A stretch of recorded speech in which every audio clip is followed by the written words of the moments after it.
ভিডিওর শুরুতে সবাইকে জানাই আসসালামু আলাইকুম। কেমন আছো সবাই? আশা করছি সবাই ভালো আছো। আমি আমার পরিবার নিয়ে আলহামদুলিল্লাহ অনেক অনেক ভালো আছি। আজকের এই ভিডিওটাও কিন্তু শুক্রবারেরই ছিল। তো আজকেও বলবো মানুষের জীবনে কখন কী দুর্ঘটনা নেমে আসে সেটা একমাত্র আল্লাহই জানে। আমাদের পক্ষে কারোরই জানা সম্ভব না। তো কী কারণে বলছি সেটা তো অবশ্যই বলবো। আর এখানে হচ্ছে ওই যে আমার ভাবি যে দেশ থেকে কি কচু বলে এটাকে, দুধমান কচু যাই হোক, সেই কচুটা নিয়ে আসে, ওটাকে হচ্ছে ইলিশ মাছ দিয়ে রান্না করব। আর দুপুরে হচ্ছে জান্নাতের বাবা তো আর বাসায় ছিল না, সে হচ্ছে রাত্রে আসছে, আর রাত্রে আসার সময় ইলিশ মাছ নিয়ে আসছে, আরও মজার মজার অনেক খাবার দাবার নিয়ে আসছে, যেহেতু সে জানে তার সৌমন্দির বউ এসেছে, আমার বোন এসেছে। তো সবাই মিলে অনেক অনেক খাওয়া দাওয়া করলাম, মজা করলাম। তার ভিতরে আসলে বাবু অসুস্থ, তারপরেও হচ্ছে নিজেদের লোক এসেছে। তো সব কিছু মিলিয়ে আজকের দিনটা কিন্তু খুব সুন্দর কেটেছিল আমাদের। আর এই যে কচুগুলা হচ্ছে ইলিশ মাছ দিয়ে রান্না করতেছিলাম। আর আজকের ইলিশ মাছটা হচ্ছে ভাজিনি, কারণ বাবু অসুস্থ, কিছুই ভাজাভাজি করা যাবে না, তাই হচ্ছে আমি কষিয়ে রান্না করতেছিলাম।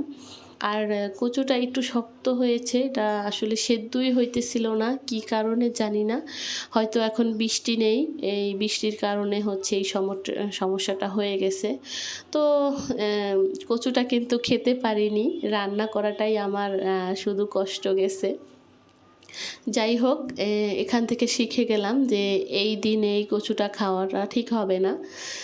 যাই হোক, কেন বললাম যে বিপদের কথা, আমার ভাবির হচ্ছে এখানে ডাক্তার দেখাতে আসলে চলে এসেছিল, তাই ওটা নিয়ে আমাদের বাসায় এসেছে, বেড়াবে 2 দিন।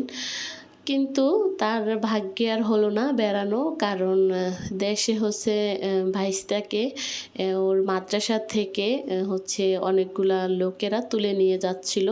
অনেকগুলা বলতে 2-3 জন লোক ওকে হচ্ছে উঠিয়ে নিয়ে যেতে নিছে। তো ও হচ্ছে চলতি গাড়ি থেকে ওর মুখ চেপে ধরছে, তারপর হচ্ছে চলতি গাড়ি থেকে ওই লাফ দিয়ে নিচে পড়ে গেছে, তাই এই জন্য ওর হাত ভেঙে গেছে, আরও অনেক অনেক সমস্যা হয়েছে। তো বাড়ি থেকে আমার খালা আন্টি তারা সবাই ফোন দিল, তারপরে বোনেরাও ফোন দিছে, তারপর ভাইয়া ফোন দিছে। তো এগুলোর কথা শুনে সে তো তখনই মনে হয় যে রওনা হয়ে চলে যায়। তো বলে টলে পরের দিনে রেখে দিছিলাম, রেখে দেওয়ার পরে শনিবারে হচ্ছে ভাবিও বিকালে চলে গেছে, আর আমার বোন তো হচ্ছে সকালেই চলে গেছিলো।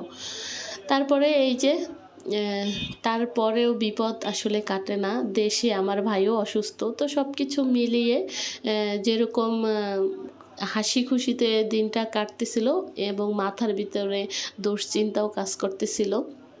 তো সব কিছু মিলিয়ে দুপুরে আর এত রান্না করতে পারিনি। এটা ছিল এই যে সন্ধ্যার পরে হচ্ছে চাটা খাওয়ার পরে আস্তে ধীরে হচ্ছে আবার রান্নাটা শুরু করে দিয়েছিলাম। আমার ইলিশ মাছ দিয়ে কচু রান্না হয়ে গেছে, আর এখানে এই যে হাঁস যে নিয়ে আসছিল সেই হাঁসটাও রান্না করে ফেলছি। ওই যে বললাম বোন থাকবে না, তো আমরা একা একা খাবো, সেটা কীরকম, এই জন্য হচ্ছে জান্নাতের বাবা বলল রান্না করে ফেলো, সবাই মিলে খাওয়া দাওয়া করব। তাই এই যে হাঁসের মাংসটাও হচ্ছে সব ধরনের মশলা দিয়ে এখানে হচ্ছে সুন্দর করে কষিয়ে নিলাম। আর এটাকে হচ্ছে হয়ে গেছে, তুলে রেখে দিয়েছি। আর এখানে হচ্ছে একটু পোলাও রান্না করে নিচ্ছি। আর এই যে অনেক অনেক কথা বলতে বলতে আমি কিন্তু হাঁস কী দিয়ে মশলা দিয়ে রান্না করেছি সেটা কিন্তু বলতেই ভুলে গেছি। আর কোনটা রেখে কোনটা কথা বলবো আমি আসলে এটা বুঝতেই পারি না। যাই হোক, আর পোলাও রান্না করতে তার বেশি কোনো মশলা আর কি দরকার পড়ে না, শুধু পেঁয়াজ একটু ভেজে রেখে দিছি, পরবর্তীতে উপরে দিয়ে দিব। আর এখানে শুধু তেজপাতা, গরম মশলা, তারপরে এই যে কি বলে এটাকে, সাল এলাচ যাই হোক, এখানে পরবর্তীতে একটু কষিয়ে টষিয়ে ঘি দিয়ে দিলাম। তারপরে যখন পানি দিব তখন তার সাথে একটু দুধ দিয়ে দিব, আর 2টা মরিচ দিয়ে দিয়েছি, একটু লবণ। তো রান্না করা এটাতেই পোলাও হয়ে যায়, পোলাও রান্না করতে আর বেশি কিছু লাগে না।